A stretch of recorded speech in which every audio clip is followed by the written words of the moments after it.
এই যে দেখতে পাচ্ছেন আমি হ্যান্ড ওয়াশটাকে কেটেছি এবং কেটে একটা বাটি নিয়েছি জাস্ট আপনাদের দেখানোর জন্য যে কিভাবে হ্যান্ড ওয়াশটা ইনস্ট্যান্টলি একটা হ্যান্ড ওয়াশে পরিণত হয়ে যায়। আমি বাটিতে এটাকে ঢেলে নিলাম। এবার আমি এর মধ্যে একটুখানি জল অ্যাড করব। দেখতে পাচ্ছেন যে জল অ্যাড করার সঙ্গে সঙ্গেই এই হ্যান্ড ওয়াশটা অলরেডি বেশ শক্ত এবং থিক হতে শুরু করেছে। আমি একটুখানি আঙুল দিয়ে নাড়িয়ে দেখিয়েছি। দেখুন, প্রথম দিকে থিকনেসটা অত মনে হচ্ছিল না, কিন্তু এখন দেখুন সময়ের সাথে সাথে বেশ একটা থিক, যে আপনারা রিফিলের হ্যান্ড ওয়াশ যেরকম ব্যবহার করেন না বোতলে যেরকম, ঠিক সেরকমই থিকনেস তৈরি হয়ে গিয়েছে। দেখুন একদম সেই বোতলের মতো।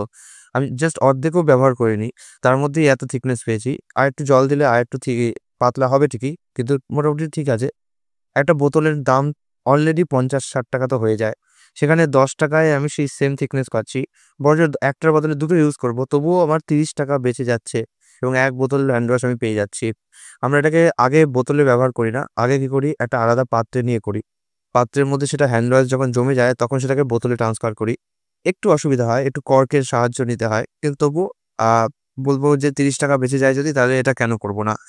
দেখুন সেম থিকনেস, একদমই মনে হচ্ছে যে আলাদা করে যেটা কোনো আলাদা অন্যরকম অন্য কোনো হ্যান্ড ওয়াশ মনে হচ্ছে না। একদম সেম থিকনেস। এই কারণেই এই হ্যান্ড ওয়াশটা এখনো অব্দি আমার কাস্টমারদের বেশ ফেভারিট। এই হ্যান্ড ওয়াশ বলতে এই স্যাভলন না, বা এই সরি এই লাইফবয় না।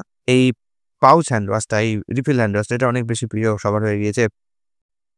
আমার মনে আছে যখন ২০২০ সালে ঠিক কোভিড পরিস্থিতি তৈরি হলো, তারপর থেকে হ্যান্ড ওয়াশের ক্রেজ অনেক বেশি বৃদ্ধি পেয়েছিল এবং তখন গোদরেজের যে হ্যান্ড ওয়াশটা আসতো সেটা ৳১৫ র পাতা আসতো এবং লাইফবয়, স্যাভলন বা ডেটলের আজকে যেরকম পাতা হ্যান্ড ওয়াশ সেরকম অতটা ছিল না তখন। তারপরে আমার মনে আছে যে লাইফবয় তখন ১ম হ্যান্ড ওয়াশ নিয়ে এসেছিল। তখন তারা গোদরেজের তুলনায় কম্পিটিশনের জন্য ৳১০ নিয়ে এসেছিল তখন। যেখানে গোদরেজের ৳১৫, সেখানে লাইফবয় এনেছিল ৳১০। এবং আমার এখনো মনে আছে যে সেই সময়ে ১ম দিকে লাইফবয় হ্যান্ড ওয়াশ উড়িয়ে বিক্রি হতো। ১ম এ পাউচ বিক্রি হতো, কিন্তু তারপরে এরকম পাতা হ্যান্ড ওয়াশ পুরো বিক্রি হতে শুরু হয়েছিল। কারণ এটা খুবই সস্তার একটা অল্টারনেটিভ। আমরা ভাবি যে একটা বড় বোতলে হয়তো হ্যান্ড ওয়াশ গাঢ় হবে, কিন্তু অ্যাকচুয়ালি তা নয়। একটা বড় বোতল কিনে আনার পরে যদি আমরা এই একটা পাতা সেই বোতলের মধ্যে দিয়ে দিই, জল মিশিয়ে দিই, তাহলে এটা অনেক কনভিনিয়েন্ট এবং তার সাথে যে থিকনেসটা তৈরি হয়, সেই থিকনেসটা কিন্তু যেকোনো শক্ত রিফিল প্যাক বা বোতলকে টক্কর দিতে পারবে। বিশেষত এই জিনিসটা দেখার পর থেকে আমরা ১ম বোতলই ইউজ করতাম। কিন্তু তারপর থেকে যখন দেখলাম যে হ্যাঁ, প্রায় সেম থিকনেস কিংবা তার থেকে বেটার থিকনেস পাওয়া যাচ্ছে অনেক কম খরচে, তখন থেকেই পাতাটা ব্যবহার করতে শুরু হলো। এর ব্যবহার বিধিটা খুবই কনভিনিয়েন্ট। জাস্ট পাতাটা খুলে কেটে জলের মধ্যে মিশিয়ে দিতে হবে এবং সঙ্গে সঙ্গে এটা একটা ইনস্ট্যান্ট হ্যান্ড ওয়াশ হিসেবে তৈরি হয়ে যাবে। হ্যাঁ, কিছু ক্ষেত্রে একটু নাড়াতে হবে, নাহলে গাঢ় হয়ে যায়। আমরা কি করি যে নাড়ার দরকার নেই। আমরা একটা আলাদা প্যানের মধ্যে এটাকে রেখে কেটে নিয়ে হ্যান্ড ওয়াশটা বানিয়ে নিই। তারপরে সেটাকে বোতলে করি। তাতে কি হয়, জিনিসটা আরো বেশি থিকনেস হয়। যদি সরাসরি এটাকে বোতলে ঢালি এবং বোতলে বানানোর চেষ্টা করি, তাহলে উপরের দিকটা অতটা থিকনেস থাকে না, নিচের দিকটা থাকে বেশি।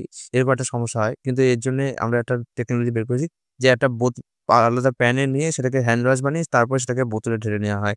এবং এইভাবে এই হ্যান্ড ওয়াশটা আজ পর্যন্ত মার্কেটে অনেক বেশ ভালো রেজাল্ট দিয়েছে।